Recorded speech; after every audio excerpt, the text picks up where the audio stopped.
Hi everyone, it's Miss Jan from the Woodlands Children's Museum. Welcome to Storybook Theatre. We're going to start with our story song, but I'm going to do it a little bit differently today in honor of the book I'm going to be reading. And first, I have a puppet, but I want to teach you how to flutter. Can you flutter like this? That's part of our song. Here we go. And I'm going to flutter with my butterfly. If you want to hear a story, flutter your wings. If you want to hear a story, flutter your wings. If you want to hear a story, if you want to hear a story, if you want to hear a story, flutter your wings. Good job. Now I want you to be bumblebees. So I would say kind of go bzzz, like that. And my friend, Mr. Bumble, is going to help me. Here we go. If you want to hear a story, buzz like a bee, buzz. If you want to hear a story, buzz like a bee, buzz, buzz. If you want to hear a story, if you want to hear a story, if you want to hear a story, buzz like a bee, buzz, buzz. Awesome job. Well, you may be wondering, why are we buzzing and fluttering? Well, it's because of the story I'm going to read to you. The Bug Girl, a true story. And it's written by the Bug Girl herself, Sophia Spencer, along with Margaret McNamara. It's illustrated by Kara Scullett. So I hope you enjoy learning about the Bug Girl. The first time I made friends with a bug, I was 2.5 years old. My mom took me to a butterfly conservatory, which is like a zoo for butterflies. As soon as we got there, a butterfly perched on my shoulder. It flitted onto my hand and my foot, my elbow and my head, even my nose. It stayed with me the whole time we were there. When it was time to go home, a guard stopped us at the door. "I'm sorry, miss. The butterfly has to stay here," he told me. "Say goodbye to the butterfly," said my mom. But it did not move. Carefully, gently, the guard took the butterfly from my shoulder. And after a moment, away it flew. "Bye-bye, butterfly," I said. From that day on, I was bug crazy. Other kids liked storybooks. I liked bug books. Other kids watched cat videos. I watched bug videos over and over and over. I noticed bugs everywhere I went. By the time I turned 5, I knew a lot about bugs. There are billions of bugs on our planet. Bugs have been on Earth way longer than humans have. They live on every continent, even Antarctica.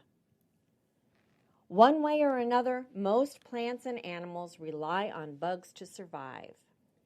The scientific name for bugs is arthropods, but I call them bugs for short. In kindergarten, nobody minded that I love bugs.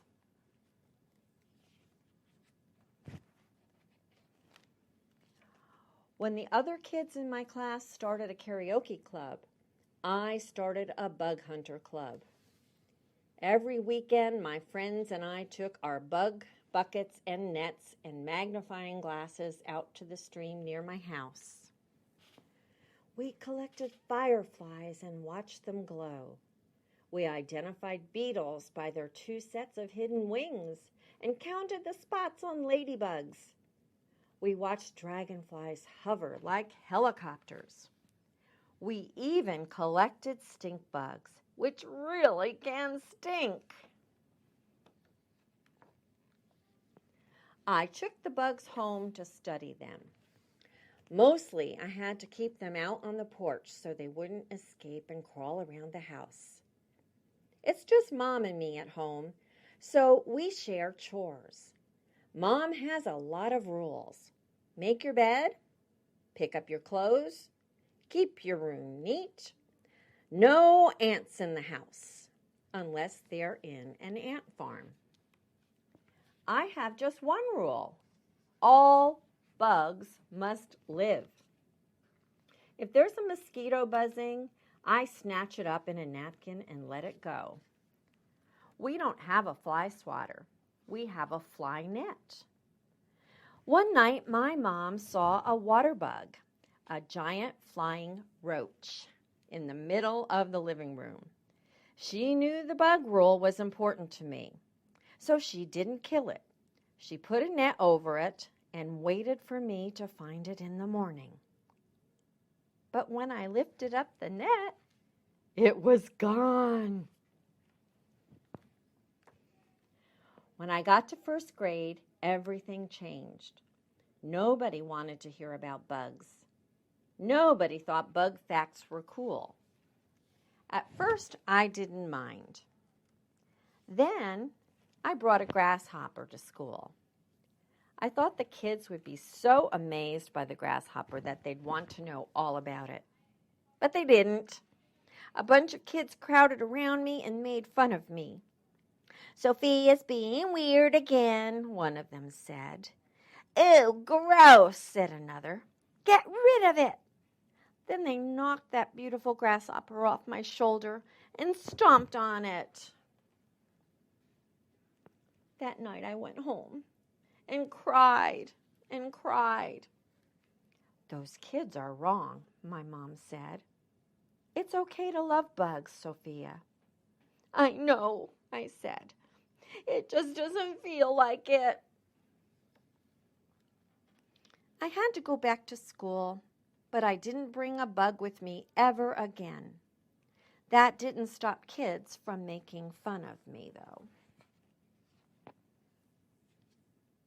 About halfway through first grade, I took a break from bugs.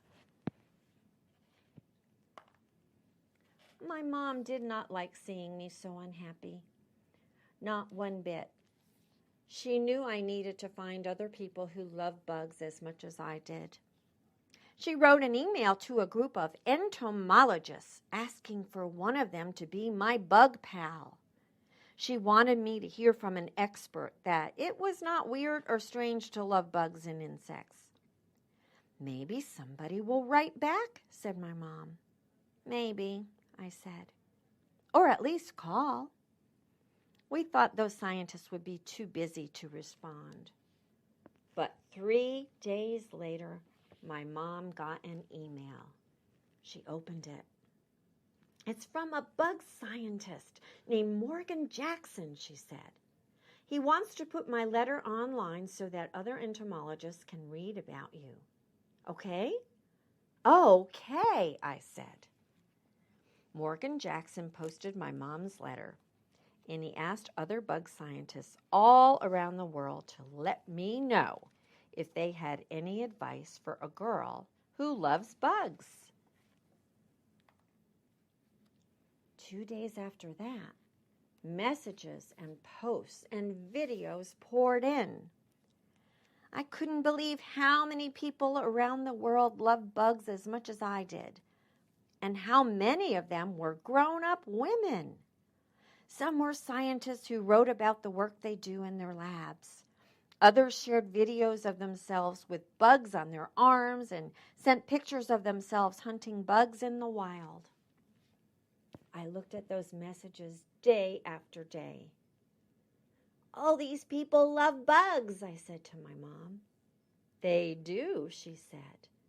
"And they're not weird." "Nope," said Mom. "They're curious, just like you."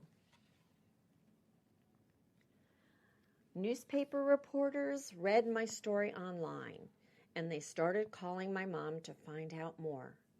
The reporters asked to interview me, and I talked to them on the phone. My mom and I even appeared on television, which was a bit scary. It's hard to be on television when you are just an ordinary person, but I did it. I wanted to get the word out that it's okay to love bugs. Then Morgan Jackson decided to write a scientific article about how entomologists can get young people excited about science. Morgan asked if I would like to help write the article. I said yes. School got a lot easier after that because I didn't feel so alone.